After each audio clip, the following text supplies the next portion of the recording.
알고 계시는 대로 도미니카로 향할 날이 며칠 앞으로 나왔습니다. 한국까지 준비에 박차를 가하고 있고 도와주셔서 우리 잘 진행되고 있는데, 그래도 뭐 아무튼 앞으로 며칠 남은 기간에는 집중을 해야 되는데, 제가 허리가 좀 아프고 목이 아프다, 기도 좀 해달라고 제가 어디서 중고기도 집에 입고 했는데, 제가 허리가 오늘 가요부터 상태가 굉장히 좋네요. 그런데 그리고 지난 2, 3일 동안 허리와 목이 굉장히 나아서 제가 굉장히 오래 앉아 있어야 되는데 허리가 아프고 목이 아프고 그게 굉장히 괴로운데, 훨씬 제가 좀 가벼워지고 있습니다. 할렐루야. 할렐루야. 허리가 아파도 해야 되는데 안 아프니까 더 훨씬 좋죠. 먼길 도미니카가 계산 이렇게 해보니까 파라과이 갈 때보다 훨씬 가까운데, 온두라스 가는 거 정도 8, 9시간 정도 간다는데 중간에 한 2시간 쉬고 비행기를 타는 시간이 한 5시간이 좀 넘더라고요. 온두라스 가는 거랑 비슷해서 그렇게 고통스러운 그런 긴 플라이트는 아닌데, 김종호 목사님이 가셨는데 14시간 하여튼 뭔 일인지 지금 너무 와이파이 상태가 안 좋아가고 그 베이스에 와이파이가 잘 안 되더라고요. 어떤 때는 들리고 어떤 때는 안 들리고, 들려도 막 중간에 토막토막 계속 끊어져서 들려갖고 제대로 된 커뮤니케이션 좀 힘들긴 하더라고요. 그래서 대충 무슨 일인지는 들어가서 들읍시다. 물으려고 하면 자꾸 전화가 끊어지니까 트래블 멀시 이렇게 준비해 주시고, 할렐루야. 제일 중요한 건 거기 가서 이제 말씀 증거와 함께 하시고 역사해 주시기를 기도합니다. 할렐루야. 어저께 화요일 날 어저께 만나서 피츠버 지역의 목회자들과 함께 여러 가지 임원도 뽑고 부활자를 연합 예배 준비도 같이 일어나고 결정. 오래간만에 만났으면 피츠버 여러 교계의 소식들을 적어 나왔는데, 특히 이제 캠퍼스 타운에서 사역한 두 교회 목사님들이 최근에 한 2, 3년 동안에 젊은 캠퍼스에 있는 대학생들 상대로 3개 이상의 이단을 지금 들어가요. 저희들이 다 아는 이단. 신천지는 아니에요. 요즘 미국에 들어와 있는 신천지는 1세들 교회로는 잘 안 가고 2세들을 집중적으로 공격하고, 중국인, 필리핀인, 외부인들 영어권으로 잡고, 그 현상을 우리가 알고 있는데 LA나 뉴욕에서 1세들한테는 잘 접근 안 해요. 거기다가 젊은이들 상대로, 또 외국인들 상대로 영어권을 상대로 접근하는데, 여기 캠퍼스에도 영어권으로 접근하는 이단이 최소한 3개가 됩니다. 저희가 확인한 그 사람들 모이는 무슨 모임 사진 이런 것까지 다 저희가 확보하고서 정확하게 그걸 확인했는데, 그러니까 이제 캠퍼스 타운 주위에서 사역하는 교회 목사님들이 지금 바짝 긴장하고 있는데, 우리 캠퍼스 타운으로 잘 안 가니까 별 관심이 없었죠. 그러니까 캠퍼스에서 일어나는 게. 그렇게 생각하니까 참 주님한테 죄송하더라고요. 왜냐하면 우리 교회가 중보하면서 피츠버그를 그래도 성령파 교회가 영적으로 좀 파수꾼처럼 서 있는 교회라고 늘 그런 마음을 가지고 기도하고 있는데, 다른 먼 나라에 있는 그 영혼들도 참 그 소중한 영혼들이지만, 영혼이야 다 똑같이 소중하죠. 아멘. 어디 사느냐 중요한 건 아닌데, 전장 우리 뒷마당, 앞마당에 있는 캠퍼스에 수많은 젊은 애들이 어느 한 이단이 중국에서 시작된 이단이에요. 그 단체가 모여서 무슨 수련회 같은 거 하는 단체 사진을 딱 보여서 이렇게 보니까 5, 60명 서서 사진을 찍었는데, 보니까 아무리 봐도 중국에 같이 생긴 애들이 제일 많고, 그 다음에 한국에 같이 생긴 애들이 그 다음 많고, 흑인도 있고 백인도 있고 필리핀도 같이 생긴 사람들 짬뽕으로 다 있다. 이단이 이거다 저거다 설명하는 거 제가 별로 안 좋아하잖아요. 중요한 건 그런 것들이 지금 굉장히 지금 우리 젊은 자녀들을 공략하러 어둠의 세력들이 들어와 있다는 것을 알게 되니까, 어제 오늘 이렇게 걸어다니면서 우리 교회하고 직접 큰 상관은 없는 일이 같이 보이는 도시 안에 들어와 있는 이 더러운 세력들에 대해서 아무것도 하지 않고 있다는 것을 마음에 걸리고, 우선은 기도로, 아멘, 그것들을 향한 대응하고, 그것들을 기도를 시작하고 목사님들과 의논하고 우리가 뭔가 잘 모르는 애들이 분별하지 못하고 말씀을 제대로 알지 못하는 애들이 그것들이 끌려가는 일에 대해서 교회들이 좀 공동으로라도 대처해서 이단 대책 세미나를 열어주던 아니면 우리가 직접 캠퍼스에 가서 거기 들어가야 되는 구축해야 되는 그건 이제 좀 더 의논하자. 근데 이제 이게 좀 참 어떻게 보면 불행한 일인데 안 좋은 일 속에서 그동안은 뭐 공동으로 뭐 좀 하자는 목사님들이 굉장히 소극적이었어요. 우리도 바쁘고 뭐 나도 바쁘고 저도 소리했는데 이단이 3개가 들어왔다고 그 단체가 확인되고 막 사진도 확인하니까 갑자기 그 5개의 목사님들이 잘 뭉치려고 해요. 그래서 그래 공동의 관심사란 말이에요. 그래서 원래요 나라가 이렇게 4분 5일 돼서 막 그쪽에서 강바싸움 할 때요 제일 좀 나오면 저쪽에서 만주에서 막 군대가 하나 쳐들어오면 금방 뭉쳐져 버려요. 그래서 이게 좀 불행한 일이고 좀 어떻게 뭐 안 좋은 일인데 우리가 이것을 계기로라도 피치복에 교회들이 연합하고 할렐루야 목사님들 성도들이 정말 정신을 바짝 차리고 이 악한 세대가 앞으로 얼마나 흉악한 세대를 펼쳐질 겁니다. 적어도 우리가 몸담고 살고 있는 피치복에 따라서 어둠의 세력들을 물리쳐내는 일에 우리가 사용받아야겠다 이렇게 생각을 하고 있습니다. 할렐루야. 하여튼 뭐 도미니카에 있는 어둠이든 뭐 파나마에 있는 어둠이든 지금 현재까지 6명이 파나마에 가겠다 신청서를 내고 내일까지 시간이 있으니까 지금 한두 사람 아직도 기도 중에서 참 기도 오래도 한다 내가 그렇게 생각하지만 하여튼 내일까지는 날짜가 남았으니까 6명은 가겠다고 확정을 했고 1명이나 2명이 더 추가될 수 있겠다. 뭐 그 정도는 가서 뭐 못할 게 없습니다. 6, 7명 정도 되면 우리가 감당할 일을 감당할 수 있을 거라고 생각하고 확정되면 교회 명단도 발표하고 그 일을 위해서도 계속 기도해 주시고 또 불쌍한 조목사 도미니카 갔다 오는 기회에서도 기도해 주시고 아멘. 네, 그렇게 여러 가지 부탁 말씀드렸습니다. 자 우리 119페이지 강의 안에 이사야서 5장 말씀 이제 끝내는 장면이니까 이제 꼭 빨리 얘기하고 들어갔어요. 거기 이제 지난 시간에 그루터기를 삼킴같이 마른 풀 속에 떨어지는데 그 그루터기는 사실 바짝 마른 지피다, 지푸라기다. 제가 뭐 볏짚 따르고 장어 구운 얘기까지 했지만 우리가 생각하는 볏짚이 타봐야 별로 뜨겁지 않을 거라는데 사실은 나무가 타는 것보다 훨씬 뜨거워서 그 뜨거운 화력으로 장어 굽는 게 그렇게 유명하다.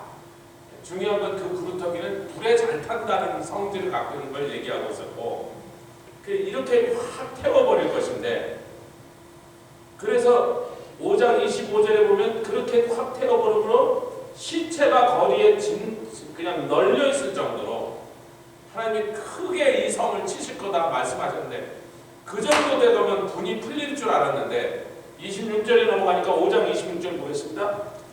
그렇게 분이 풀리지 아니하심으로 그렇게 멸망을 주신다면 더 손이 펴져서 이제부터 본격적으로 먼 곳에 있는 나라들의 군대가 덤벼오는데 그들은 졸지도 않고 자지도 않고 기치 창검이 막 하나같이 사자처럼 덤벼 들어갔고 이 땅을 완전히 멸망시키리라.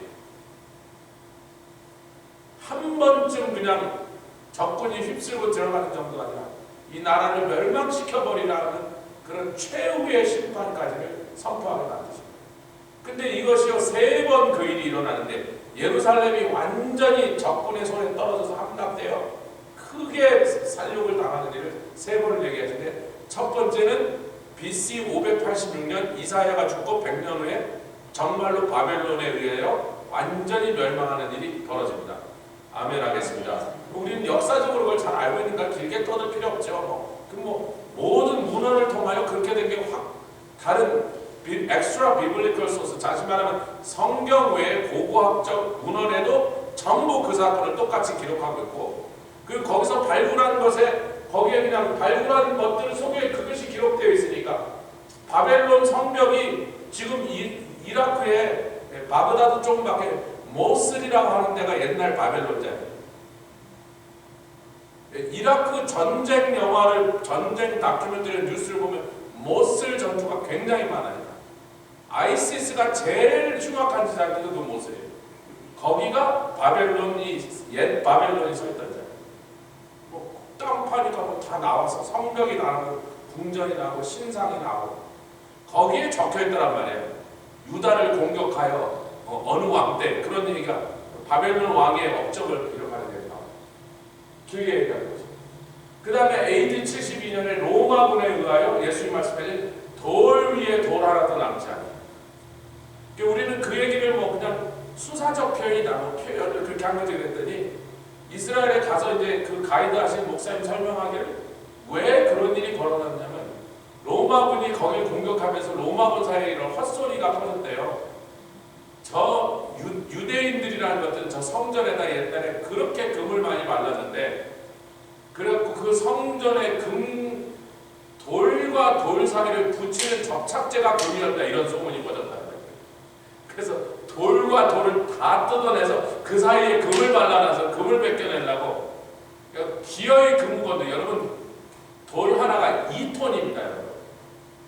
몇 사람 보고 야 이거 100개만 옮겨라 그러면 그 군인들이 입이 이만큼 나왔고 투덜투덜 중대장 욕을 하루 종일 하면서 그걸 옮겼을 거 아니겠어요. 누가 그걸 옮기고 싶겠냔 말이에요. 그 무거운 돌을. 근데 로마군이 아주 기쁨으로 그걸 옮겼어요. 왜? 그 속에 금이 있을까 봐. 근데 금이 없더라는 거예요. 그래서 예수님 말씀하시자 한 돌도 그냥 붙어있는 채로 나중에 다 뜯어내서 굴려버렸단 말이에요. 예수님 말씀하시는 그냥 문자 그대로 그렇게 이루어진 거예요. 한 번이 더 남았죠? 한 번이 더 남았어요. 언제예요?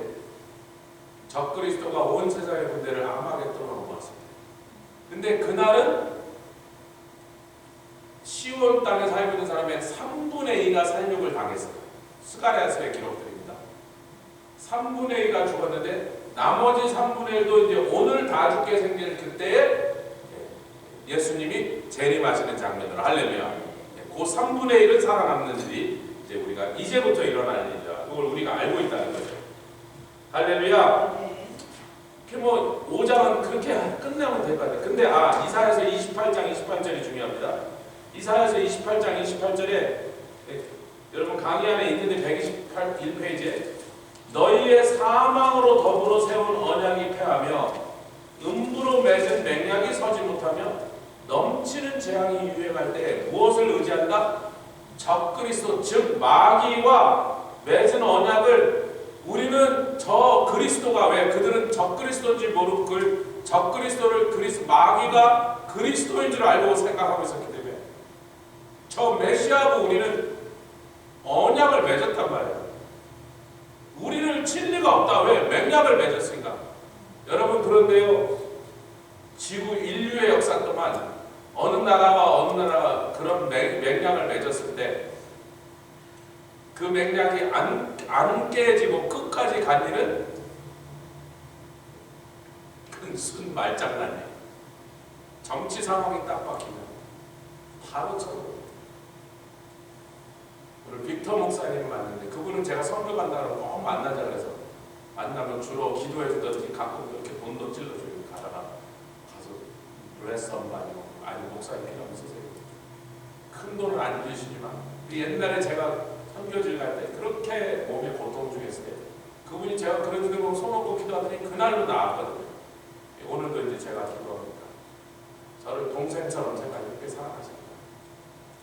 기도합시다. 갈라를 손을 얹습니다.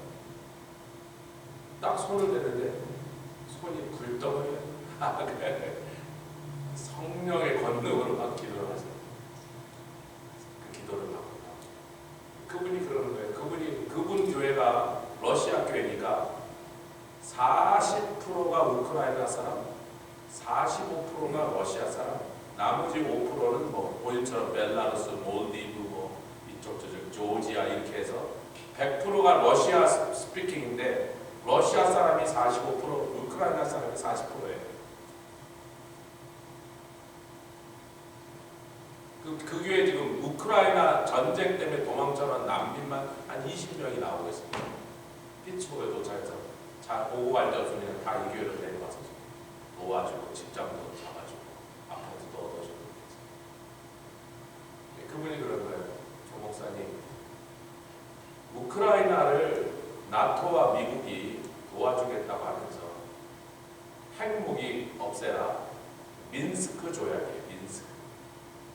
민스크라는 도시에서 그 협약을 맺었어. 거기에 다 사인해서 영국도 사인하고 미국도 사인하고 불라서도 다 사인. 니네 그 수천 개 있는 핵무기 폐기해라.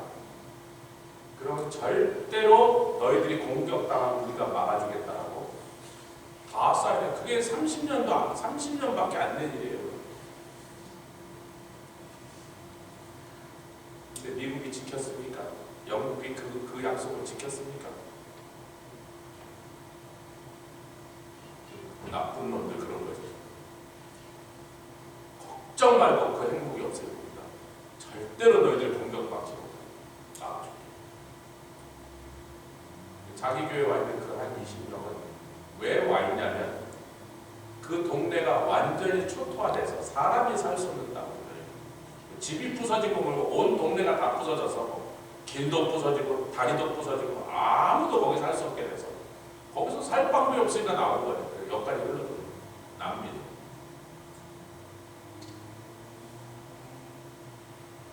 나라끼리 맺은 조약은 그런데 유대인들이 마지막에 그 바보 같은 짓을 메시아 조약, 마귀를 메시아 조약 그와 맺었는데 그 조약을 이사야 선지자 여러분 그 일은 아직도 안 일어났을까? 이사야 선지자를 통해서 이 말씀을 하실 때로부터 이사야가 선지 활동하게 주전 700 몇십 몇 년이니까 686년에 죽었으니까 마지막 므낫세 왕 시대에는 거의 이사야는 활동을 안 합니다. 왜? 그 미친놈이니까. 므낫세가 미친놈이니까. 그래서 내려오는 전설은 므낫세가 이사야가 미워갖고 톱으로 몸을 켜서 죽었다. 이렇게 전설은 그렇게 돼요. 탈무드나 이런 전승에 그렇게 내려옵니다. 근데 그건 역사적으로 확인을 못해서 그것이 사실인지 아닌지 우리가 말을 못하는 것뿐이에요. 히브리서 11장에 믿음의 영웅 중에 톱으로 켜서 죽은 사람인데 그게 이사야다라고 유대인들은 딱 말해요. 그러니까 므낫세 왕 시대에는 이사야가 거의 선지 활동을 못했습니다. 그러니까 그가 선지 활동을 적극적으로 전부 주전 700년 전에 얘기를 했다. 그럼 700년 플러스 2024년이잖아요. 아직도 안 왔잖아요. 2030년 넘어갈 것 같이 보이잖아요. 2030 곱하기 더하기 700년 그럼 뭐 2800년이죠.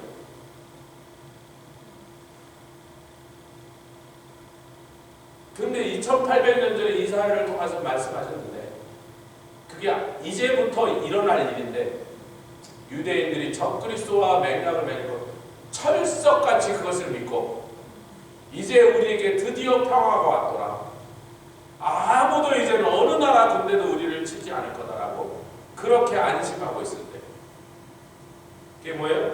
사망으로 더불어 세운 언약이 패할 것이며 음부로 맺은 맹약이 서지 못할 것이니 그때 넘치는 재앙이 유행할 때 너희가 그것들에게 발핌을 당할 것이다. 그 일이 한 번 더 나옵니다. 참 안타까운 일이고 참 그 유대인들이 당할 순간이 아직도 더 남아있다. 그러나 그들이 스가랴서 12장과 13장에 죄와 더러움을 씹는 셈이었다. 자기들이 찌른 줄 알고 그제서야 자기들이 죽였던 그 옛날에 2000몇백 년 전에 죽였던 그 예수 그리스도가 참 그리스도 메시아인 것을 그들이 알게 되고 장자를 이루는 아비가 고통하는 것처럼 그렇게 애통하며 통곡하며 은총과 간구하는 심령을 부어주시라 하는 약속 이제부터 일어날 일이라고 우리가 그 정도까지만 하면 되죠. 자 드디어 122페이지에 이사야서 6장 오늘 읽은 본문의 포션으로 들어왔습니다. 시간이 나는 대로 여기까지 오늘 좀 가는 데까지 가보게 되는데요. 골뱅이 첫 번째 그냥 서론적인 얘기 제가 계속 반복하는 얘기고 두 번째 골뱅이 122페이지의 아래단에 이사야라는 그 선지자가 살펴보면 다른 선지자들과는 좀 굉장히 다른 케이스. 첫 번째 그가 왕족이라는 거예요. 그래서 왕족이기 때문에 왕궁을 언제나 들어갈 수 있습니다. 신분적으로. 다른 선지자는 신분이 낮으면 왕 앞에 그렇게 마음껏 나가는 것이 그렇게 자유롭지 못한가요? 왕이 허락하면 되는데 그게 그렇게 간단한 일이 아니었거든요. 근데 이사야는 언제나 왕국을 들어갔었어요. 두 번째는 하나님께서 보통 선지자를 택하실 때 일방적으로 너 해라 그렇게 시키고 아닙니다. 뭐 예레미야가 아닙니다. 저는 뭐 어린아이고 어쩌고 해도 아모스도 아이고 나는 뭐 농부인데 왜 나보고 이런 걸 시키냐고 나는 선지자도 아니고 선지자의 자녀도 아닌데 주여 딴 사람 시켜주옵소서 그러는데 우리가 선교팀을 이렇게 할 때 원래 선교라고 하는 게 신약적으로 관점으로는 사도라는 것과 같은 단어를 쓰고 있습니다. 미셔너리가 아포스톨이에요. 근데 요즘은 아포스톨이라는 게 옛날에 교회를 세우러 다니는 예수님의 직계자들을 사도라고 불렀기 때문에 요즘 선교사를 사도라고 그러면 좀 이게 뭔가 개념적으로 좀 잘 안 맞죠. 제도가 달라졌기 때문에 그런 거예요. 그러나 어원적으로는 미셔너리 단기 선교 가더라도 일단은 미셔너리라고 불러요. 단기 선교팀에 가는 사람도 미셔너리로 가는 거예요. 할렐루야. 그런데 이렇게 그 선지자처럼 이렇게 보냄을 받아서 갈 때 자기는 갈 마음이 없는데도 하나님 막 보내시니까 저도 선교지에 처음에 갈 때 그렇게 갔다고 말씀드렸잖아요. 담임 목사님이 저는 알지도 못하는데 저 간다고 명단에다 사인을 하는 거는데 비행기표 다 사놓고 그 다음에 얘기를 하는 거예요. 여권도 없는 저한테. 아니 내가 왜 가냐고 그러는데 뭐. 근데 참 하나님 희한하네요. 아니 제가 왜 갑니까 목사님 이런 일을 나한테 의논도 안 하고 그렇게 마음대로 그렇게 하죠. 제가 막 볼면서 항의를 했는데 우리 담임선 목사님한테 그때 당시에 그렇게 처음 간 선교지에서 우리나라 말로 이렇게 미션벅에 올렸다. 딱 온두라스에 도착하고 공항에서 딱 나와갖고 멀리 보이는 그 산을 바라보는데 그때는 그 산이 뭔지 어딘지 모르고 바라본 건데 엘 프로그레스 뒤에 있는 산이 나와요. 멀리서 보이더라고요. 공항에서 탁 나왔는데 한 15마일, 20마일 떨어져 있잖아요. 그쪽으로 막 가더라고요. 픽업 트럭 뒤에 앉은 그 뜨거운 데요. 3월달이 제일 덥거든요. 온두라스가. 근데 3월달에 갔어요. 여러분이 온두라스 가서 더운 거 경험한 거죠. 3월달에 간 거에 비하면 아무것도 아니야. 20도 정도 더 덥습니다. 110도, 120도 되는데 픽업 트럭 뒤에 앉아서 그 햇볕밥을 막 숨을 못 쉬고 흑하고 막 사막 공기 같은 게 들어오는데 숨을 못 쉬고 그러는데 이렇게 글로 가더라고.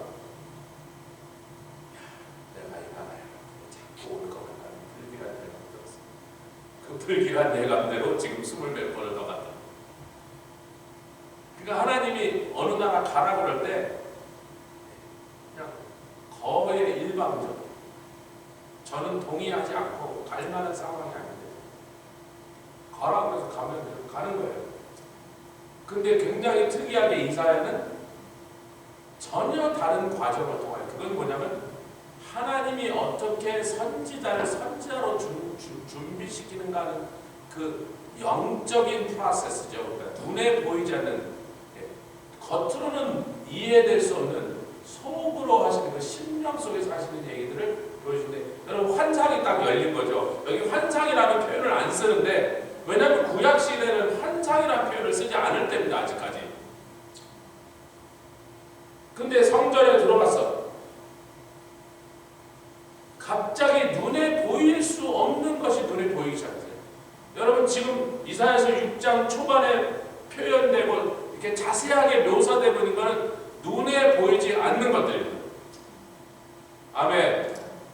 보일 수 없는 것들을 지금 묘사하고 있는. 근데 이사야는 본 거예요. 하나님 그냥 눈을 영적인 렐름을 열어서 보여주시니까 그게 갑자기 보인 거예요. 다시 우시아 왕이 왜 문둥병자가 되고 그렇게 해서 비참하게 죽어버렸어요? 우시아 왜 하나님 앞에 성군이었고 하나님의 뜻대로 정말 정치를 잘하고 외국의 군대도 쫓아내고 나라를 부강하게 하고 하나님 앞에 신앙적으로 유대를 바로 세웠던 왕인데 왜 이렇게 됐어요? 하나님께 드리는 제사를 자기가 와서 하겠다고 와서 제사장한테 뺏어 자기가 드리다가 그렇게 하지 말라는데도 고집을 부리고 왜 교만에 빠져갖고 자기가 문둥병자가 되더라고요. 이사야도요 왕족이지만 레위인이 아닙니다. 레위 지파가 아니에요. 다시 말하면 제사장이 아니에요. 제사장만 들어가는 데가 어디예요? 성소, 대제사장만 들어가는 데는 지성소. 제사장도 지성소에는 못 들어갑니다. 만약에 그것을 어겼다면 우시야 왕처럼 이사야가 문둥병자가 됐든지 뭐 쳐서 죽었든지 그렇게 돼요. 그러니까 다시 말하면 이사야가 레위 지파가 아니고 제사장이 아니신 분으로 더더군다나 대제사장이 아니신 분으로 아무리 왕족이라도 성전 내부로는 못 들어간 거예요, 여러분. 성소와 지성소 밖에 있었던 것입니다. 템플에까지는 들어갔지만, 근데 여러분 이해하셔야 돼요. 옛날 광야에다 세웠던 천막으로 세운 텐트는, 그렇게 된 성막은 그냥 성소, 지성소밖에 내부에 다른 공간이 없었어요. 근데 솔로몬이 지은 성전은 엄청나게 크기도 하지만 성전에다 여러 방들을 만들었습니다. 아멘. 이거는 뭐 열왕기에 잘 기록이 나와 있는 거니까. 나중에 느헤미야가 돌아왔던 스룹바벨의 성전에도 다시 돌아왔을 때 포로들이 세운 스룹바벨이 세운 성전에도 거기 방들이 있어갖고 암몬 사람 도비아나 이런 사람들이 성전에 있는 방을 그것들을 묵으라고 찜질로 내줬더란 말이에요. 그러니까 지금 솔로몬의 성전이 서 있는 상태니까 성소와 지성소에는 못 들어가지만, 아멘, 성전 건물 안에는 들어왔던 공간이 있었다는 거예요. 일반인이 들어올 수 있는 공간이 마련되어 있었다. 그래도 여전히 성소는요 안을 볼 수가 없는데, 왜? 그는 그 건물 그 벽 바깥에 있었습니다. 뭐가 열렸어요. 그리고 이제 그 과정을 통하여 그의 결국은 입술을 부정한 입술을 제단 숯불에서부터 나와서 천사가 스랍이라고 여기 표현되어 있죠. 스랍이 네 악이 제하여졌으니 내 죄가 사하여졌느니라. 여러분이 죄라는 것은요, 원래 이 히브리 말에서 죄라고 하는 것은요 알칼리성을 얘기합니다. 이 알칼리라는 말은요 원래 회개라는 뜻, 회개라는 뜻입니다. 항상 회개가 강조되려야 돼. significant 영적인 표현은 항상 죄, 불에 태워지고 난 죄를 항상 그걸로 죄를 무릅쓰고 회개하도록 하라는 것이, 그 안에 회개라는 뜻이 이미 들어가 있기 때문에 실제로 또 죄를 무릅쓰라고 그러는 거예요. 그래서 이사야 입술에서부터 악과 죄가 제하여짐으로 말미암아 그 다음에 누가 우리를 위하여 갈고, 그러니까 이사야가 저요 이게 참 특이하지 않아요? 모세도 아니에요, 저는 입술이 들어가서 딴 사람 보내세요. 예레미야도 딴 사람 보내세요. 아모스도 딴 사람 보내세요. 뭐 엘리야는 딴 사람 보내라는 말은 없지만 그 말 한마디 잘못되다가 내가 말하지 않으면 하늘에 다쳐갖고 비가 오니까 그 말 한마디 했다고 아합이 그놈을 죽이려고 이스라엘의 군대를 다끄고 그 엘리야 쳐 죽이려고 3년을 돌아다니 이스라엘 땅에서 못 찾으니까 외국에 있는 나라에까지만 혹시 이런 놈 몽따주를 보내서 이런 놈 혹시 그 나라 왔으면 그 나라 숨겨주기만 해봐 내 가만 안 놔둘 거야 이러면서 그렇게 엘리야를 죽이려고 산 거예요. 그런데 이사야는 무엇을 보여주고 있습니다. 이게 눈에 보이지 않아야 되는 장면을 실제로 영적인 세계에서는 그런 일이 벌어지지만 육체의 눈으로는 보지 않는 것을 열어서 보여주심으로 그걸 우리에게 기록으로 남겨주심으로 하나님의 사람, 어떻게 하나님이 선지자로 혹은 사도로 혹은 선교사로 나가게 될 때 어떤 과정이 일어나고 있구나 하는 것을 잘 보죠. 제가 이제 강의 안에 아마 앞으로 한 2주나 석주 동안 이 얘기들을 쭉 같이 나누면서 그룹이 뭔지, 스랍이 뭔지, 왜 날개는 6개인지 뭐 이런 얘기들을 좀 더 자세하게 공부하려고 합니다. 오늘은 그냥 거기까지는 깊이 못 들어갈 것 같고요. 세 번째 또 그거는 그가 들판이나 시내 저작거리에서 선지 사역을 한 게 아니라 이스라엘은 비교적 자유롭게 왕궁을 드러내니까 왕 앞에서 계속 사역해서 우리가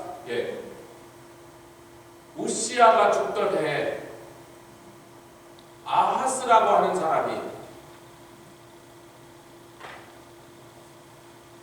우시아가 죽고 요담이 있고 아하스가 있었는데 그 사람들 앞에서 선지 사역을 시작하더니 히스기야 왕 시대에 주로 제일 많이 활동하고 마지막 히스기야의 아들 므낫세의 시대까지 여러 왕들 앞에 이스라엘은 계속 그 왕들을 향하여 나가서 사역하는 장면. 여러 왕들 앞에 계속 나가서 이스라엘과 사역을 했다. 굉장히 드문 일이에요. 다윗은요, 사람이 하나님 앞에 정직하고 하나님을 경외하니까 두 선지자가 교대로 돌아서 다윗을 찔러댔어. 나단과 가십니다. 다윗이 범죄할 때마다 바로 그 하나님의 선지자를 늑달같이 달려와서 하나님의 경고의 말씀을 전해주고 나단 같은 경우에 죄를 다 까발려서 막 개망신을 당하게 하고 한 번도 그 선지자들을 해코지하지 않죠. 왜? 자기가 잘못한 지적을 받을 때마다 그 자리에서 옷을 찢고 하나님 앞에 엎드려 회개를 하니까 그 선지자들한테 조그만 해코지도 하지 않았지만 대부분의 경우는 그렇게 좋게 끝나지 않았습니다. 하나님의 그 종들을 처음에는 그들을 통하여 도움을 받아놓고도 나중에 보니까 자기가 왕권이 강화되고 권력이 높아지면 그 똑같은 선지자가 와서 자기한테 예언할 때 아니 저놈이 뭐 나를 뭘로 보고 이래갖고 그 선지자들을 죽인 경우를 우리가 성경에 여러 왕들의 기사에서 봅니다. 자, 이런 특징이 있고요. 자, 123페이지로 넘어갔습니다. 이사야 자신이 이것을 기록하고 있는 거예요. 자기가 성전에서 무엇을 보았는지.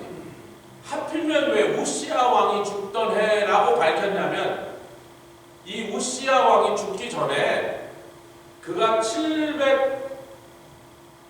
BC 750년대에 이미 문둥병자가 돼서 병세와 상관없이 문둥병자라는 그 상태가 이스라엘에서 저주받은 상태거든. 하나님께 컨뎀당한 상태니까 대전에 나와갖고 대신들을 만나서 국사를 운영하는 일이 불가능해진 거예요.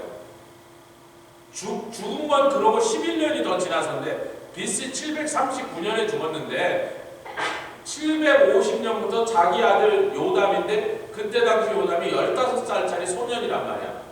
정상적으로 하면 우시아가 늙어서 이제는 너무 늙어서 국사를 감당하지 못하기까지 10몇 년 더 지나야 그때쯤 되면 아들 요담도 한 30세 되니까 네가 해라 이렇게 정상적인 양위를 했을 건데 문둥병자가 걸린 상태에서 그거 문둥병이라는 걸 하나님 앞에 범죄하고 그 범죄에 대한 저주라고 그렇게 영적으로 해석하는 나라에서 제대로 된 왕노릇을 할 수가 없었던 거예요. 이해 가시죠? 아멘? 그러니까 불가능하니까 건강이 아직까지 그걸 할 수 있는 건강이 남아있었다 할지라도 영적으로 불가능해지니까 할 수 없이 15살 어린 요담을 앞에다 내세우고 자기는 아마 커튼 뒤에서 야 요담아 그럴 때 이렇게 대답해라 이렇게 했지만 하여튼 사람들 앞에 중신들 앞에 나타날 수가 없었던 거예요. 왜? 그가 문둥병자의 그 병 상태를 보기만 하면 그 중신들이 계속 아니 저 저주받은 놈, 저 죄 지어갖고 하나님 앞에 내쳐진 놈이 그렇게 되니까 이게 안 되는 거죠. 그래서 요담이 대신 섭정을 시작합니다. 그래서 어떤 데는요 요담이 섭정한 기간을 포함하기도 하고 어떤 데는 빼기도 해서 이 왕들의 재위 기간에 대해서 성경에 막 열왕기야 기록과 역대의 기록이 막 다 달라지고 그래서 왔다리 갔다리인 것 같지만 그런 내용을 우리가 이해하고 보면 전혀 문제가 없는 것입니다. 아멘. 그러니까 우시아 왕이 739년 동안 왕은 왕이었는데 실제 통치는 750년에 요담이 물려받아 버린 거예요. 근데 요담이 그때 15살이었는데 그 750년부터 요담이 왕이 된다고 하지만 12 자기 아버지 우시야 왕과 공동 통치를 한 것입니다. 아멘. 그리고 자기가 죽기 4년 전 734년부터는 요담의 아들 아하스와 공동 통치를 했던 것입니다. 아멘. 그러니까 그때는 요담이 뭐가 건강이 안 좋았던 거예요.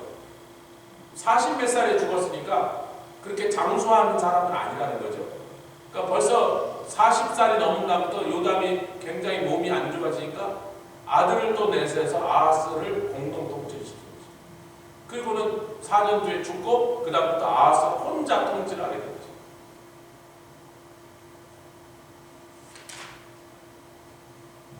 여러분, 우시야 왕이 죽던 해를 밝히면서 그날 내가 성전에 들어갔다가 이런 놀라운 일을 겪었다고 밝힌 때는 유다라는 한 왕국이 얼마나 정치적으로 위험하고 혼란스러운 상태, 너무나 전국이 불안하고 그런 상태에 있었을 때 이사야는 왕족의 한 사람으로 계속 반복하지만 정치적으로 불안하고 이제 우시야 왕이 죽었을 때 새 왕을 뽑아야 되는 이 과정에서 새 왕을 뽑는 과정에 이사야가 내가 왕 될래 하고 나설 만큼 그만큼 그 왕위 계승권자의 처음 한두 사람은 아니었으니까 그렇게 끼어들지는 않았지만 왕이 될 수도 있는 가능성도 그래도 0.몇 %라도 남아있는 사람이에요. 저는 찰스 왕이 절대로 왕 못 되고 죽을 줄 알았어요. 엘리자베스가 하도 오래 사셔갖고 찰스가 먼저 죽을 줄 알았는데 그래도 왕이 됐을 때 왕 되자마자 지금 암 걸려갖고 무슨 암인지 하여튼 걸리셨어요. 암치료 들어가야 돼요. 왕 된 지 2년도 안 됐는데 지금 1년 정도 됐고 암치료 받고 있습니다. 어머니가 하도 오래 사시니까 왕 될 기회가 없어요. 그래도 하여튼 왕위 계승 서열 1등이었으니까 마지막 1년만 하고 암으로 돌아가신다 할지라도 1등이니까 들어갔는데 이사야는 1등은 아니니까 요담이 1등이고 그러니까 그래도 왕이 갈리고 이제 정치에 큰 변화가 일어나면 왕족이라면 전부 어디에 관심이 있어요? 거기 들어가서 그래도 내가 속한 파가 좀 거기서 유리한 입장을 차지하려고 여러 가지 정치 공작에 들어가 있는데 지금 더불어민주당 한 절반은 튀어나오고 있잖아요. 왜 거기 나왔다 국회의원 안 될 것 같은가 어느 당이라도 들어가서 하여튼 국회의원 하려고 지금 막 난리가 났단 말이에요. 바퀴벌레 집에 불난 것처럼 다 튀어나오고 있단 말이죠. 바퀴벌레.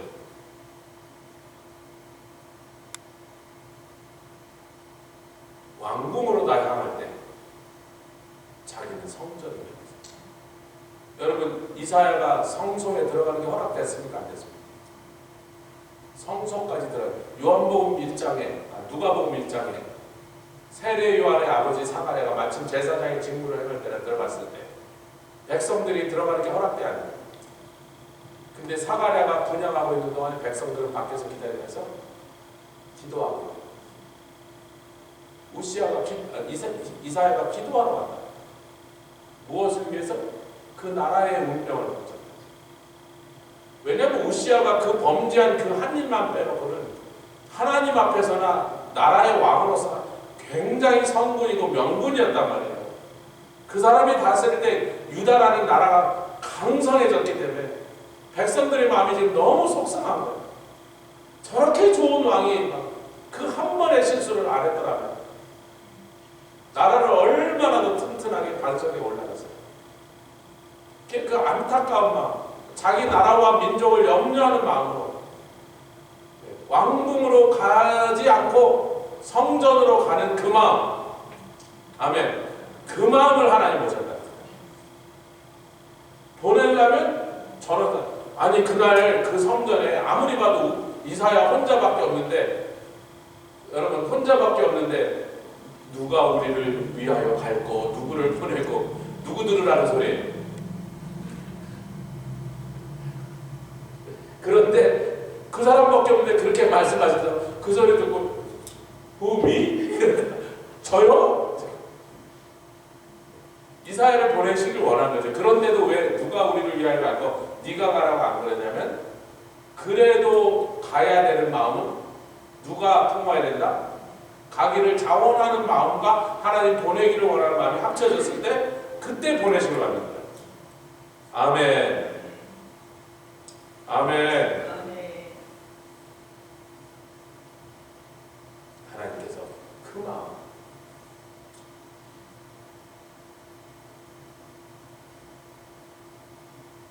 비록 사도 바울이 사울이었죠 옛날에.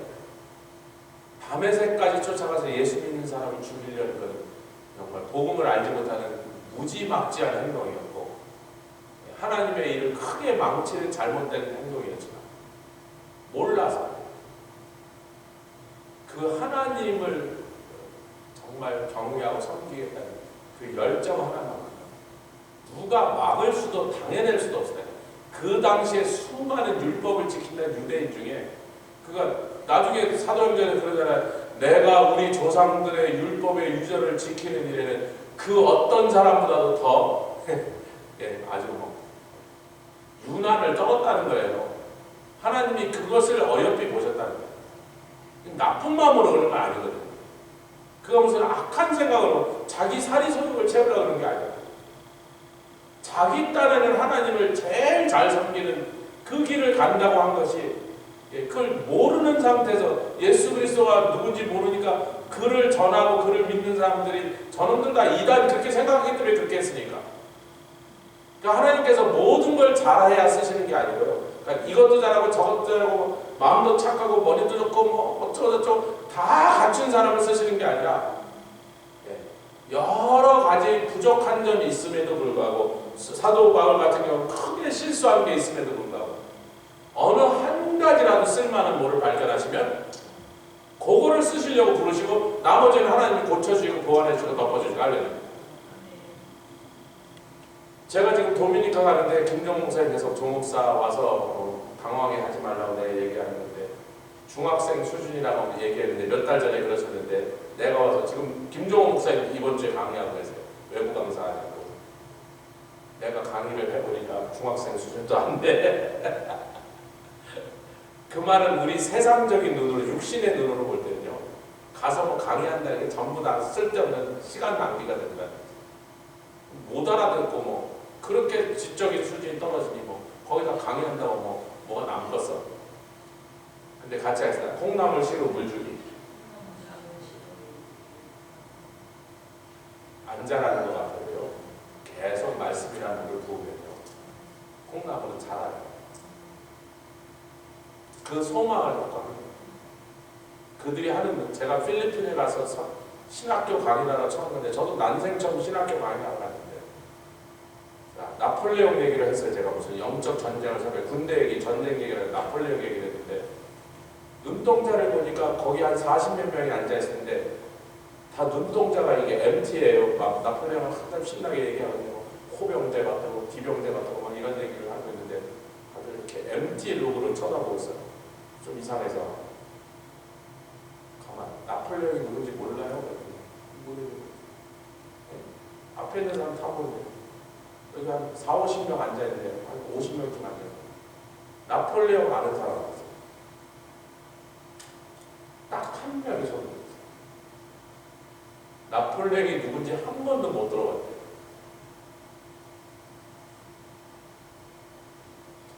첫날 얼마나 제가 당황했어요. 그 다음부터 뭘 물어봐도 다 몰라.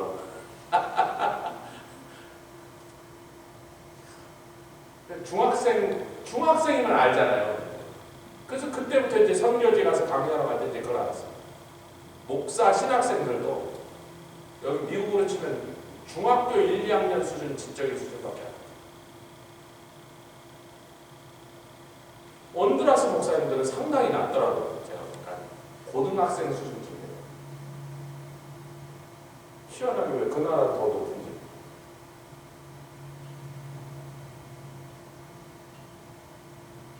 하나님께서 이사야를 보시면서 그가 완벽했다는 뜻이 아니겠죠. 그가 모든 걸 다 잘했다는 뜻이에요. 근데 왕궁으로 가지 않고 성전으로 향한 그 마음을 쓰시겠다고 작정. 할렐루야. 그리고 이제 작업을 시작하시는데 그 작업이 뭐더라? 볼 수 없는 하늘의 영적인 세계에서 일어나는 일을 확 열어보세요. 우리가 지금 새벽에 에베소서 말씀하지만 사도 바울이 한 첫 번째 기도 에베소 1장 17절부터 하는 기도가 뭐예요? 저들의 눈을 밝히 여시사. 아멘. 보게 하여 주시라. 무엇을? 하나님의 영광을 보게 하여. 지금 하나님의 영광을 보여주신 거잖아요. 아멘. 근데 그 장면이 탁 열렸는데 주님의 보좌는 높이 들려있고, 아멘. 그 옷자락은 온 성전을 덮어버렸어요. 가득하게. 스랍들이 나는데, 하나님 곁에 모셔두던 스랍이 날면서 창화하여 큰 소리로 부르짖기를 거룩하다 거룩하다 거룩하다. 근데 날개가 6개가 있더라. 여러분 여기 집에 가셔서 다시 한번 읽으실 때 그 스랍에 대해서 왜 날개가 6이 둘은 뭐하고 그런 것들을 다 설명을 해놨으니까 오늘까지 안 읽으셔서도 제가 다 양해할 테니까, 제가 도미니카 갔다 오면 2주나 있는데 뭐 부모하시겠어요. 이걸 하죠. 그래봐야 뭐 굉장히 분량이 많아서 7, 8페이지밖에 안 되니까 좀 읽어오시면 성경적으로 우리가 이걸 고쳐놨네요. 제가 그동안 이렇게 뭐 이게 그렇게 대단히 중요한 일, 우리가 뭐 복음과 그렇게 깊은 밀접한 연관이 없는 것 같아서 저도 그렇게 뭐 깊이 상고하지 않고 그냥 대충만 했는데, 이번에 어차피 여기로 왔으니까 그 내용 하나하나를 성경을 다 뒤져갖고 요약해서 정리를 딱 해놨습니다. 요 김에 스랍이 뭔지 그룹이 뭔지 이런 것들 성경적으로 한번 제대로 훑고 나면 그 안에 있는 영적인 비밀들이 많이 있더라는 거죠.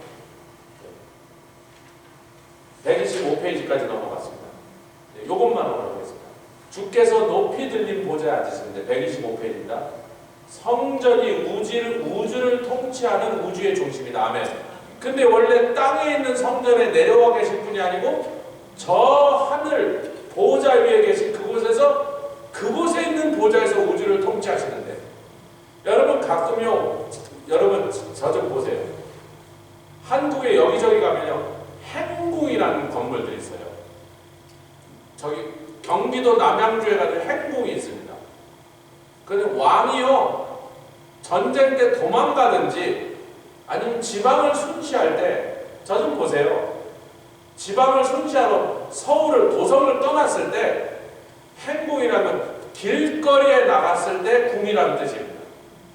그래도요 좀 건물이 훨씬 작지만요, 거기에도 그 한양에 있는 진짜 왕궁의 경복궁이나 창덕궁에 그것처럼 보좌를 놓고 그곳에서 행궁, 길에 나와 있는 동안에라도 임시라도 온도로드에 그곳에서 계속 정사를 처리해야 되기 때문에 대신들을 맡는 대전이 거기에 있다는 거예요. 건물은 훨씬 더 작고 뭐 왕궁에 비해서 훨씬 더 초라한 건물이지만, 그리고 여러분 장군이 어느 건물에 딱 들어가면, 뚜리스타 장군이 들어가면 뚜리스타가 그려져 있는 깃발이 딱 올라갑니다.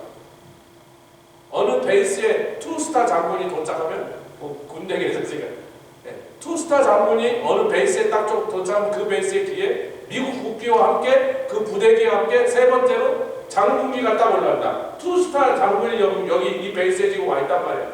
그럼 무슨 뜻이죠? 여기 대령이든 소령이든 지금 그 투스타 장군이 이 베이스의 사령관이 아니더라 할지라도 이 베이스의 사령관이 대령이라면요, 지금 방문에 와 있는 투스타 장군이 와 있는 동안만큼은 이 베이스에서 일어나는 모든 결정은요, 그 투스타 장군이 이 베이스의 책임자 대령의 결정을 뒤집어 엎을 수 있습니다. 그걸 표시하고 있는 거예요. 대장기가 올라간단 말이에요. 왕이 있을 때는 대왕기가 올라가요. 지금 왕이 어디에 있다? 행궁에 있단 말이에요. 한양이 없고, 왕한테 허락받을 일 있으면 한양 가지 마라. 거기 안 계신가 헛짓하지 말고, 헛수고하지 말고 어디로 와라? 대왕기가 있는 그 건물로 오란 말이에요, 여러분. 그게 표시입니다. 아멘 하겠습니다. 그러니까 하나님은 저 위에서 통치하고 계시는데, 언제나 온 우주를 그곳에서 다 결정하신 걸로 우주를 만물을 통치하며 돌리고 계시는데, 이 땅에 있는 성전에 하나님의 영광의 임재를 상징한 영광의 구름이 있으면 저기 계신다, 여기 계신다. 그 표시예요. 대왕기를 여기다 지금 보세요. 저기 계셔야 되는데 잠시 임시로 여기 계신다. 지금 그 표시를 하고 있는 것을 지금 설명하고 있어요. 아멘. 그 성전에 들어갈 때 하박국 2장 20절에 하박국 선지자 이렇게 찬양했죠. 오직 여호와는 그 성전에 계시니 그 성전에서 통치하신 하나님의 통치 앞에 온 세상은 잠잠할지어라. 지금 잠잠하지 못하고 덤빈 놈이 누구였어요? 하박국 자기였지. 성내에 올라가고 이 말도 안 되는 악인들은 잘 되고 의인들은 이렇게 고생하면서 이렇게 짓밟히는 이게 정당한 일입니까? 하나님이 이것을 내가 납득할 만큼 설명하시기 전까지 내 성문에서 안 내려가겠다.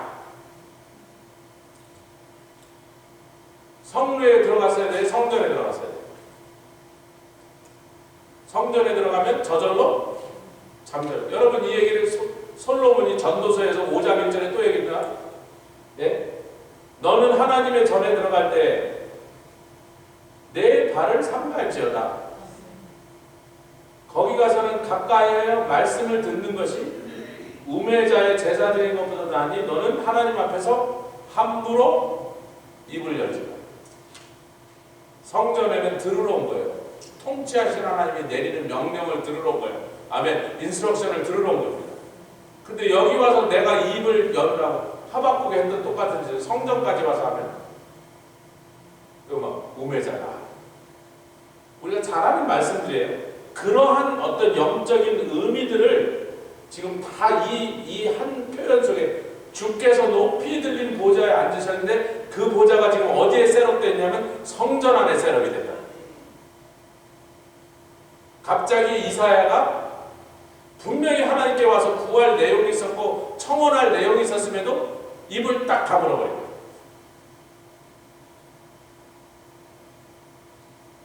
아멘. 그 옷자락은 성전에 가득하고. 여러분 이 옷자락을 누구에게 덮어준다는 표현은요 성경 다른 곳에 없고 딱 한 군데 룻기에 룻이 보아스 옆에서 잠을 드니까 보아스가 새벽에 파장마당에서 잠이 들었는데 새벽에 일어나니까 뭐 이상한 기운이 있어. 이렇게 보니까 발치에 웬 여자가 누워있단 말이야. 야 너 누구냐? 그 큰일 날 일이잖아 이거. 자기가 뭐 밤에 술 먹고 뭐 무슨 실수라도 했다고 보니까 자세히 보니까 룻이야.